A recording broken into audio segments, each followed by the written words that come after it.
Hello and welcome back. आज मैं आप लोगों के साथ में किचन के कुछ ऐसे टिप्स एंड ट्रिक्स शेयर करूंगी जो आपके किचन में बहुत ही ज़्यादा काम में आने वाला है। किचन और घर के कुछ काम ऐसे होते हैं जिनको हम अगर सूझबूझ से करें तो हमारा जो है ना काफ़ी कीमती टाइम जो है वो बचत हो जाता है। वीडियो को स्टार्ट करने से पहले आप लोगों से एक रिक्वेस्ट करना चाहती हूँ कि अगर आप लोग मेरे चैनल में नए हैं तो मेरे चैनल को सब्सक्राइब कीजिएगा। वीडियो में कुछ भी अच्छा लगे तो मेरे वीडियो को लाइक कीजिएगा और ज़्यादा से ज़्यादा अपने दोस्तों को अपने फैमिली के साथ में शेयर कीजिएगा। तो चलिए चलते हैं। आज का पहला पहला जो टिप्स है वो इस तरीके के कंटेनर को लेकर के है। लास्ट टाइम मैंने आपको ये कंटेनर बताया था, ये मैंने मेरे नियर बाय डी मार्ट से लिया था। ये मैंने इस पर्पज़ से लिया था ताकि मुझे इसमें कोई लेबल ना लगाना पड़े। मुझे जो है ना लेबल लगाना बिल्कुल पसंद नहीं होता है कि इस पे ये लेबल लगा है, इसमें ये वो विजिबली जो दिखता है ना वो बहुत ही अच्छा दिखता है। तो आप देख सकते हैं इसमें जो है ना ये इसकी जो क्वांटिटी है, जो इसकी कैपेसिटी है, ये मैंने 1 किलो रवा लिया है तो ये बिल्कुल 1 किलो के हिसाब से है। हाँ, अगर हम पास्ता और सेवई की बात करें जैसे कि मैंने पहले डाल के रखा है तो वो क्या है एक्चुअली उसके साइज़ में बड़ी होती है तो वो थोड़ी बहुत बच गई है मेरी। एक बार अगर बनाऊंगी तो बन जाएगा। बट हाँ, अगर बाकी चीज़ों की बात की जाए जैसे दाल हो गया, सूजी हो गया, जो भी हम दाल वगैरह में लें तो वो क्या होता है 1 किलो आराम से जो है ना इस कंटेनर में आ जाता है। वो वाले उधर जो कंटेनर रखे हैं उसमें सारे जो है ना हाफ केजी के जितने भी सामान थे वो सारी आ गई है। ये मैं यहाँ पे इसलिए रख रही हूँ ताकि मुझे जो भी ब्रेकफास्ट में लगता है वो मेरे सामने होना चाहिए। चलिए अब दूसरा बताती हूँ आपको। इस तरीके का मैं बहुत पहले जो है ना मैंने अपने मार्केट से ही लिया था। ये मुझे आई थिंक 20 रुपीज़ का एक जो है ना डब्बा मिला था। ये इसकी एक खासियत ये है कि ये एक के ऊपर दूसरा है ना टक करके रख सकते हैं हम।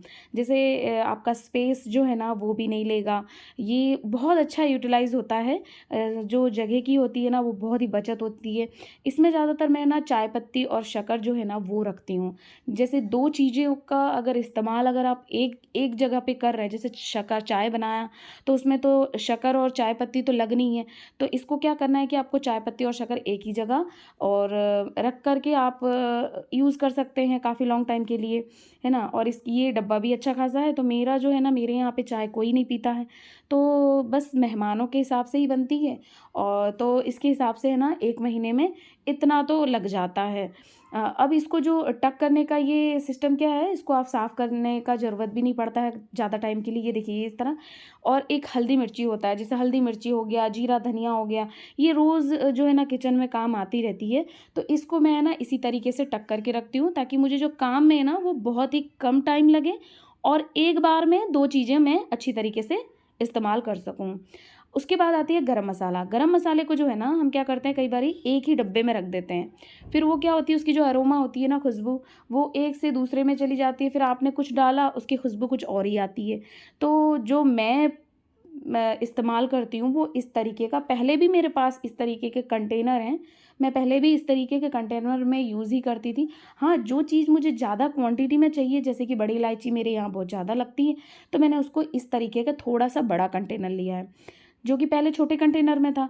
अब जैसे कि सौंफ हो गया, क्योंकि ये जो है ना ये कंटेनर अच्छी खासी है यानी कि एयर टाइट है, तो इसमें रखने से कुछ ख़राब नहीं होता, ना इसकी अरोमा बाहर जाती है, ना ये जो है ना वो इसमें ना कोई ऐसे जैसे कहते हैं ना नरम हो जाती है सीलन की वजह से या तो फिर बारिश मौसम की वजह, ऐसा कुछ भी नहीं होता है।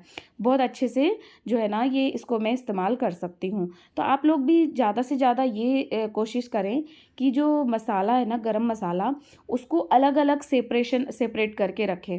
इससे क्या होगा जो आपका मसाला है ना वो लॉन्ग टाइम तक चलेगा और सबकी खुशबू जो है ना अरोमा वो बिल्कुल सेपरेट रहेगा। आपको जो चीज़ चाहिए जब जो चाहिए वो एक तो विजिबिलिटी के कारण जो है ना वो दिखेगी, आपको विजिबल हो जाएगा कि आपने कौन सा मसाला कहाँ पे रखा है। ऐसे एक एक रखते हैं ना कि एकदम डब्बा में डाल के भर के पैकेट रख दिया, फिर देन उसको जब ज़रूरत पड़ती है तब हम खूब सारा इधर उधर करते हैं फिर मिलती नहीं है। इसको इस तरीके से रखें, आपका किचन भी बिल्कुल एकदम नीट एंड क्लीन लगेगा और कोई अगर आपके किचन में आ जाएगा ना तो भाई देख के ही खुश हो जाएगा।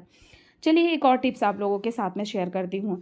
जो भी हम साबुन जो भी लेकर आते हैं ना पूरे महीने के, वो इस तरीके के कंटेनर में आप रखिए। देखिएगा आप लोगों का जो काम है ना वो बहुत आसान हो जाएगा। अब आते हैं एक और टिप्स की तरफ। इस तरीके का जब जाम का बॉटल ख़त्म हो जाता है ना, इसको फेंकना नहीं है। ये पहला तो एक चीज़ ये है कि ये कांच का है यानी कि ग्लास वाला है ना, तो इसको जो है ना आप ज़्यादा से ज़्यादा ग्लास वाला अपने किचन में जो है ना प्लास्टिक को अवॉइड करके कांच वाला जो भी बर्तन मतलब स्टोरेज कंटेनर है वो यूज करें। तो ये तो बहुत बढ़िया वाला है। देखिए ये इसका जो ऊपर से प्लास्टिक था वो भी हट गया। मैंने और भी 2-3 रखे हुए हैं, मैंने पहले भी लिया था, जैसे अचार के हो गए, जाम के हो गए, ये सारे कंटेनर स्टोर करके। अब इसको जो इस्तेमाल करने का तरीका है ना वो आज मैं आपको एक नए तरीके से बताऊंगी। चारकोल होता है ना, जो कोयला कहते हैं, जो भी मिट्टी वो लकड़ी जब जला लेते हैं उसको आप है ना गैस में अच्छे से जला लीजिए।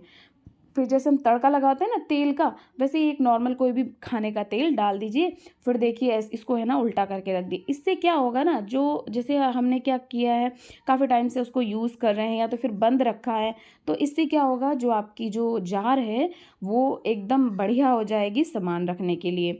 अब इसको थोड़ी देर के लिए आप ऐसे ही खुला रख दें, फिर ये एकदम तैयार है आपका सामान रखने के लिए। आप इसमें कुछ भी रख सकते हैं। हाँ, एक और टिप्स आप लोगों के साथ शेयर करूँगी। जब कभी भी हम इस तरीके के चने वगैरह रखते हैं जो कि खाने वाले, या तो फिर बिस्किट रखते हैं, तो चने वगैरह जब रखते हैं ना हम क्या करते हैं कि ये इसमें है ना नमी आ जाती है, जिसकी वजह से है ना ये खाने में बिल्कुल मज़ा नहीं आता। तो आप लोग क्या करें, या तो आप डबल टेप ले सकते हैं या तो फिर आप मेरी तरह इस तरह से सिंगल टेप एक ले लें, और सिंगल टेप को इस तरीके से इसके जो लीड है ना ढक्कन उसमें लगाना है अंदर की तरफ। और फिर है ना डेसिकेंट वाला जो आता है ना पर्स वगैरह में आता है, शूज़ में आता है, देखिएगा आप इस तरीके का एक छोटा सा पाउच आता है, तो उसको है ना आप इसमें यूज कीजिए। डेसिकेंट जेल आता है, तो उससे क्या होगा कि आपका जो भी सामान आप रख रहे हैं कंटेनर में, इससे उसके अंदर बिल्कुल भी जो है ना नमी नहीं आएगी, और ये एकदम है ना मॉइस्चर लॉक करके रखता है। तो देखिए यहाँ पे बिस्किट भी जो है ना मेरी बेटी ने खा करके इसको ऐसे ही आधा डाल दिया था। तो मैंने क्या किया यहाँ पे सेम उसी तरीके से ढक्कन में है ना वो डेसिकेंट जेल का जो पाउच है, इसको मैं फेंकती नहीं हूँ, इसको आप इकट्ठे करके रखें। जब भी आपको लगे आप इसको रीयूज़ कर सकते हैं बार बार। हाँ, बस ध्यान रखें जो आपने सामान रखा है उसमें ये टच ना हो। फिर आप इसको आराम से अपने किचन में सजा के रखिए। देखिए कांच का बर्नल होने की वजह से आपका किचन कितना क्लीन लगेगा। चलिए एक और टिप्स आप लोगों के साथ में शेयर करते हैं। ये वाला टिप्स इस तरीके के क्लिप को लेकर के है। ये बैक क्लिप होता है। जैसे कई बारी क्या होता है ना, चीज़ें कुछ ग्रोसरी सामान जो होता है ना वो बहुत सारे लेकर आ जाते हैं। जो पाउच होता है वो थोड़ी बड़ी होती है, जैसे 1 किलो 1.5 किलो का पैकेट जो होता है, जब हम उसको यूज़ में लेते हैं या तो फिर हम जब स्टोरेज कंटेनर में डालते हैं फिर उसके बाद में भी बच जाते हैं, जैसे रेड चिली हो गया या तो हल्दी हो गया या तो सिवई हो गया। उसके बाद क्या करना है, इसको है ना क्लिप में इस तरीके से अच्छे से पहले तो है ना जो पन्नी है उसको फोल्ड कर लें। फिर इस तरीके से जो है ना आप इस क्लिप को टक करके रखें। आप देखिएगा आपका सामान जो है ना वो बिल्कुल भी बाहर नहीं आएगा, एकदम बढ़िया लॉक होके रहेगा। ये सिमाई कुछ मैंने स्टोरेज कंटेनर में डाल दिया था, बाकी जो बचा था उसको मैंने इस तरीके से टक करके रखा। इसके बाद आप कहीं पे भी रखेंगे ना वो जगह भी क्लीन रहेगी। अब चलिए चलते हैं एक और टिप्स की तरफ में। ये इस तरीके का जो खाली डब्बा है ना, ये हमको कई बारी क्या होता है कुकीज़ में मिलता है, कई बारी हमें बहुत सारी चीज़ों में इस तरीके का कंटेनर मिल जाता है। इसको एक नया यूज़ करने के लिए, एक अलग तरीके से यूज़ करने के लिए आप क्या करें, इस तरीके का फोक को गर्म करें, कांटे वाले चम्मच को गर्म करने के बाद में इसमें क्या करें, अच्छी तरीके से होल कर लें। अब इसको होल करने के बाद क्या है ना कि जैसे ही हम मांजनी या कूचा जो भी है तार वाली मांजनी इसको रखेंगे तो इसकी जो पानी है ना वो अच्छी तरीके से स्टेन हो जाएगी, और जो हमारा कूचा है वो जल्दी से ड्राई हो जाएगा और एकदम अच्छा रहेगा। आई होप आप लोगों को आज का वीडियो पसंद आया होगा। मिलते हैं इस तरीके से न्यू टिप्स एंड ट्रिक्स वाली एक और नई वीडियो के साथ में। तब तक के लिए बाय।